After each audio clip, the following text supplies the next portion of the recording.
Hello and welcome to Year 10 Season 4 and Operation Tenfold Pursuit. This is an important season for us because we set up an important milestone that we're about to hit. And this is also a season where we're addressing key feedback that we hear from you. We understand and we hear you when you say the important things that you want to see addressed are anti-cheat, gameplay variety, and ranked matchmaking. One of the important changes that's coming with Operation Tenfold Pursuit is a new operator remaster.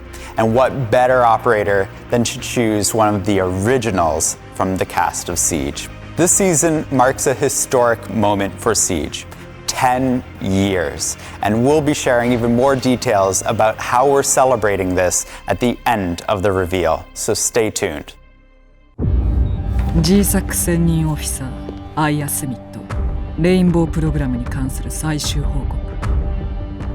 レインボー最後の任務が進行中だ。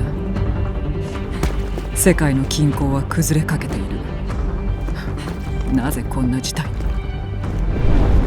に。デーモスは我々の隙をついた。ナイトヘイブンをおとりにし、常に先手を打ってきた。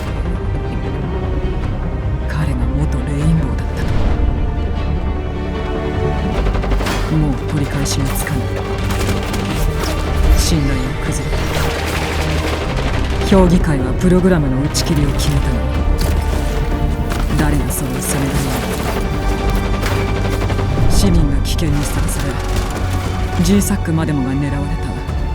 犠牲者も出た。本来レインボーが防ぐべきだったことだ。フォボスがいる限り平和は訪れない。これまで以上に失敗は許されない状況だ。どんな過去があろうとレインボーは団結してやり遂げる。彼らなら状況を立て直せる。彼らは爆弾を見つけ、フォボスを止める。命を賭してでも。ケレスリージョンとはずっと戦ってきた。これをやり遂げられるのは彼らしかいない。これが最後のチャンスとなる。逃せばフォボスは世界規模で好き勝手動き出すだろう。誰も安全ではなくなる。いずれまた会おう。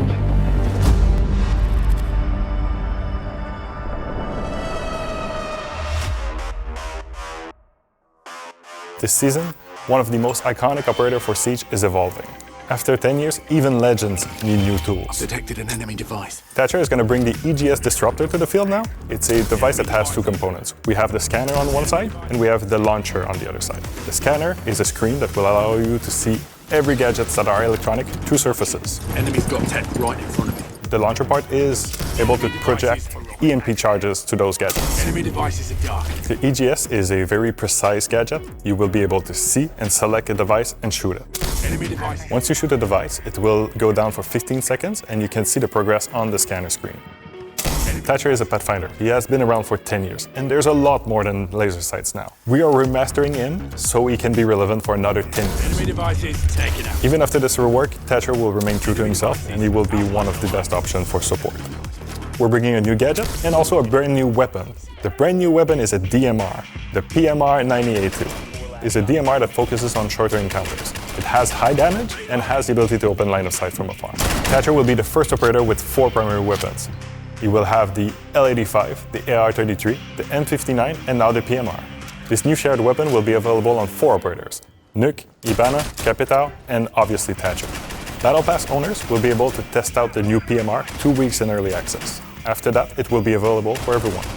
This is just the beginning. Moving forward, shared weapon across multiple operators will be one of the core pillars of the gameplay updates in Year 11. We have a brand new weapon, a brand new gadget, and now to round this up, we have a brand new Elite. This Elite skin bundle will be available as the season launches.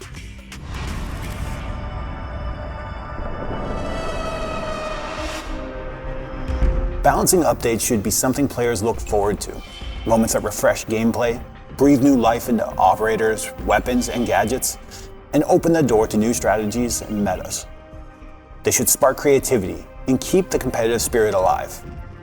We recognize that recent updates haven't always delivered on that promise. Starting now, we're evolving our balance philosophy. While data and performance metrics remain important, we'll also be factoring in how the changes feel, how fun, engaging, and exciting they are to play.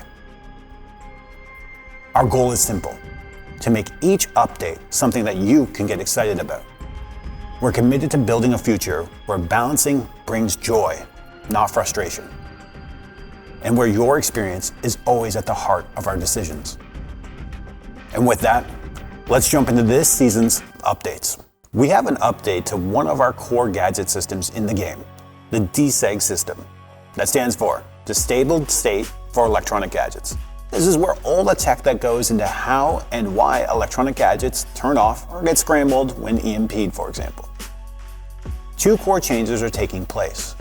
One, all standard weapon sights in the game will now be considered electronic.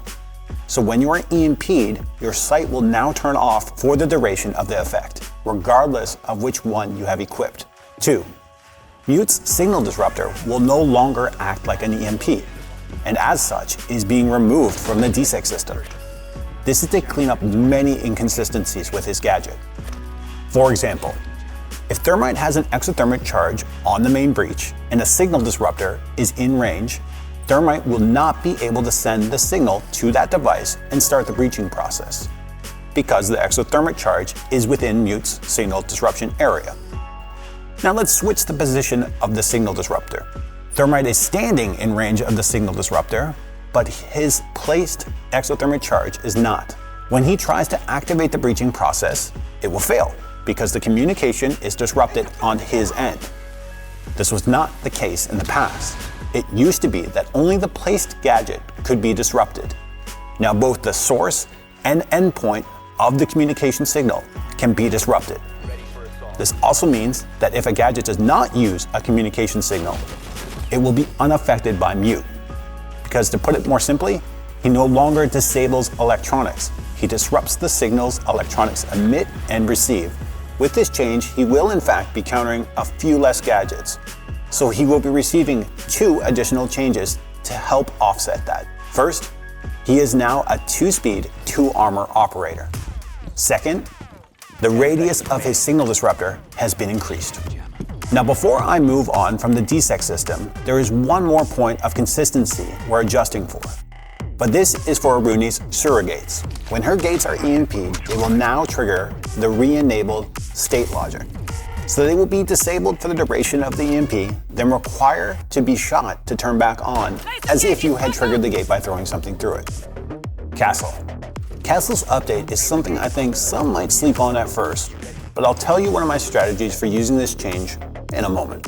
His panels are now electrifiable.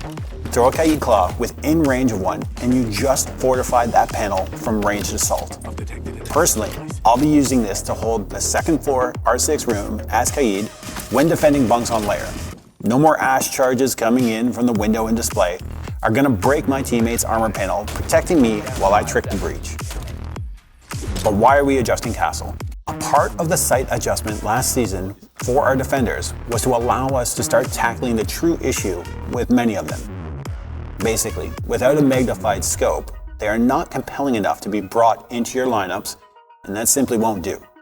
So we are looking into new ways and listening to your feedback on how to improve these operators so that they can have more of an impact without using scopes. Hard breachers might be one of the most important roles in an attacking squad.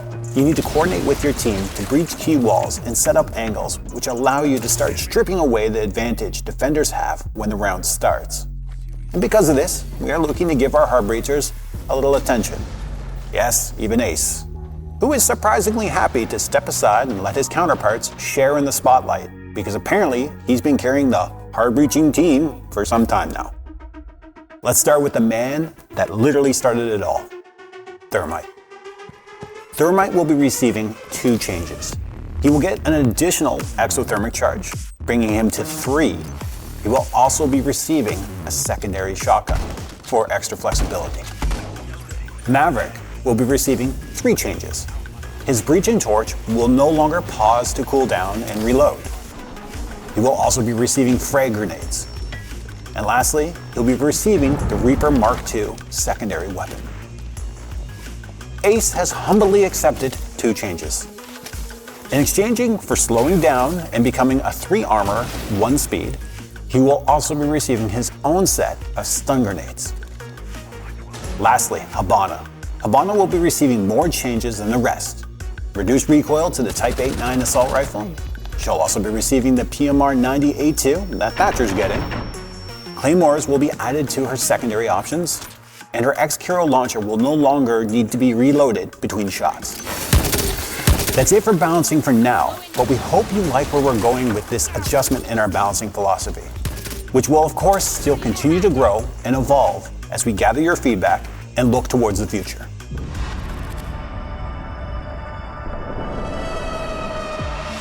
We know cheating has hurt your experience in Siege, and we need to be clear. Our recent detection and prevention systems haven't kept pace with the rapid evolution of cheat makers, especially since our move to free access.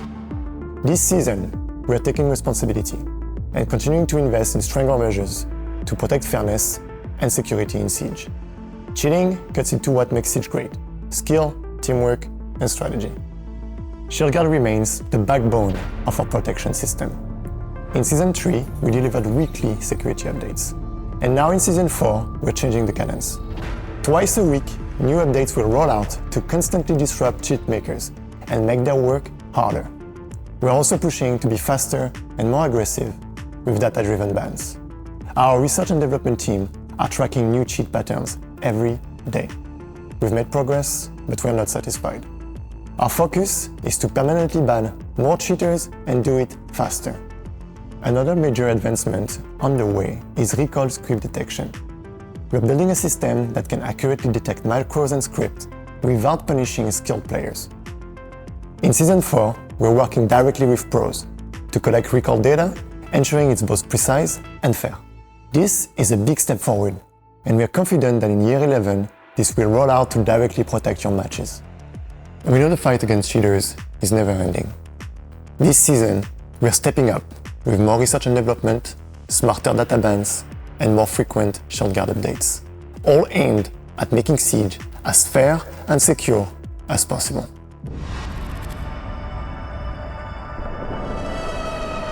Another big feature is coming to the Esports tab. While the Esports tab is great for staying up to date on everything that's happening in the scene, we also want to make it rewarding for you to jump in and be active. So we're bringing the predictions feature to the game. With predictions, you can make your picks, decide who's going to win. Every time you're right, you can get rewarded for it with alpha packs and skins. Jump in, make your predictions, and get rewarded for it. At the end of the day, the Esports tab continues to grow just like our esports scene in Siege. While we've been working on our matchmaking tools over the past while, we've heard you, and we need to continue to invest in our matchmaking. That's why this season we're bringing visual rank matchmaking to the ranked playlist. What that means is that it will find players relevant to your skill, sort them based on the difference of your visual rank, and make sure those that end up in your match are as close as possible to your own visual rank and skill. For example, if you're just starting your season at Copper 5, you don't want to be matched against players who've been playing already all season. You would like to match with people who are of your skill level, but are also just starting the season similar to you. And for those who are pairing up and making a squad, we'll use the highest rank within the squad. We want to continue to invest in the matchmaking of ranked so it's fair and competitive. Season 4 will be a great time to jump into ranked with the improvements to the matchmaking. This season, for training and onboarding, we have something for both newcomers and veterans. And for those that like to T-Hunt, the Carries Legion are your new targets. As a map learning tool, being able to navigate maps and take gunfights is really important when you're trying to learn where the staircase is, how am I supposed to move around this map, and where are those danger areas. Now the Carries Legion are all over the map, and they move, they roam, they take those gunfights, they might even throw an impact grenade. So keep your senses alive and take those gunfights one at a time. In this mode, we've offered some new quality of life as well. You can get eliminated, quickly respawn to get back into the action, and change operator at any time to compare loadouts and weapons. We know that this training tool means a lot to players. That's why we're committed to continue to invest in it and make sure it's the training tool you need to warm up, take gunfights, and climb the ranks. In Season 4, we have bot teammates coming on both enlisted and field training. They play the role of both attack and defense, giving you a full 5v5 match. Bots are an important role for welcoming new players into Siege. Playing on a full team and understanding how gadgets are placed, how operators interact, and even how to enter into a building. These are important first steps for players before they enter into PvP. And for players looking to customize their experience, now you can turn on the location of cameras, staircases, hatches, and more directly from the pause menu. We're bringing the mini-map to bot matches and training tools. Minimap is a great way to understand the layout of the different rooms and be able to navigate throughout a building. Whether you're a newcomer or a veteran preparing for your next match, we have something new for training and onboarding in Season 4.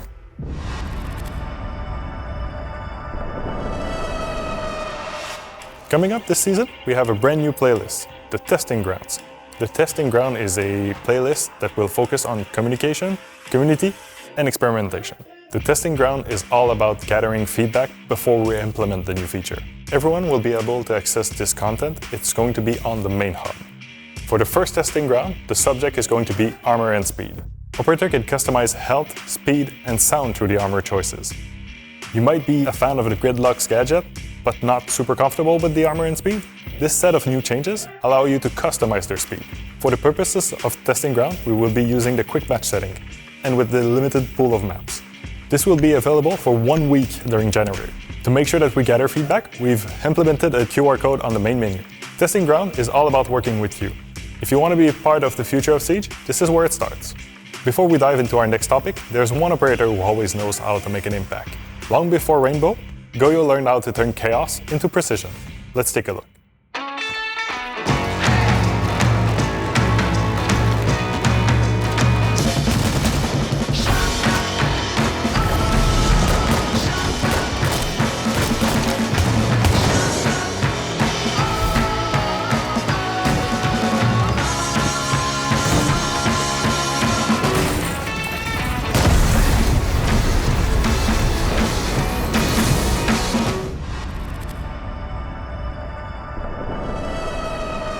For those at the Munich Major, you may have already seen Fortress in action during the Creator Show match earlier.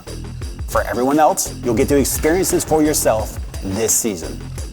This full rework addresses its major pain points: unbalanced bomb sites, too many hallways, lack of good attacker entries, and the courtyard design.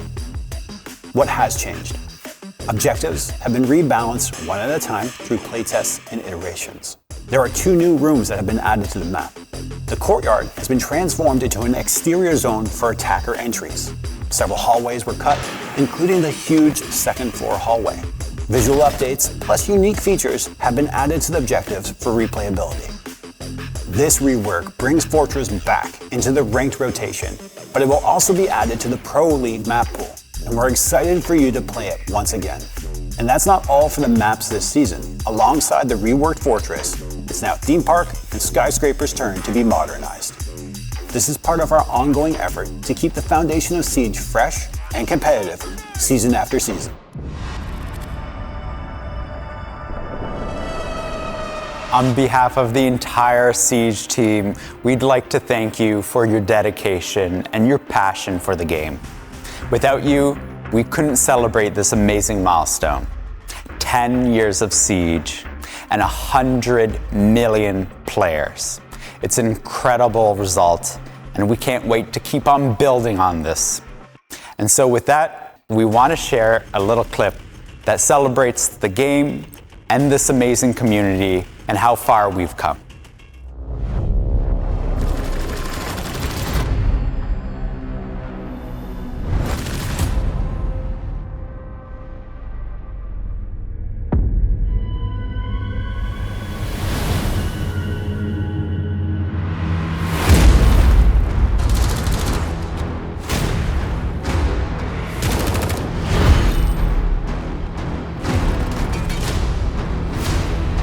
Do not attempt to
Thank you again for all of those amazing moments over the past 10 years of Siege.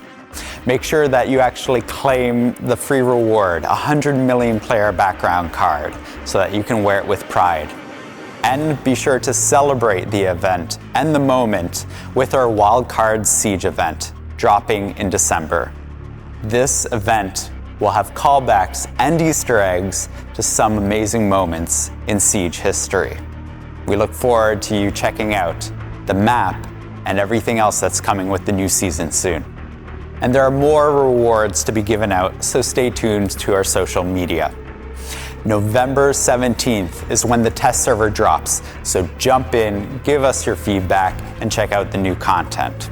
The launch of the season, Operation Tenfold Pursuit, is December 2nd, so jump in and check out everything that's new in the game, as well as this fantastic celebration. Thank you so much, and we can't wait to see you in a match.